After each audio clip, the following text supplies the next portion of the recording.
Today we talk about how can you enable send notifications on your Threads app.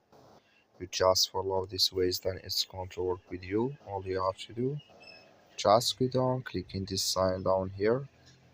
Then you come to your profile. Then all you have to do, just go here above this sign, click on it. Then you come to next here. Then all you have to do, just click here on notifications. Then you come to next here, click here on Threads and replace.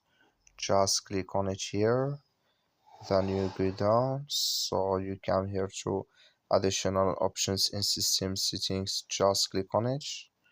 You come to this list here, click here on notification categories down here.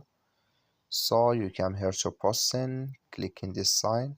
Like you see this color show for us, that's mean here posting notifications enabled with us now. That's all you have to do. That's all. Thank you for watching. Don't forget to support us by like and subscribe.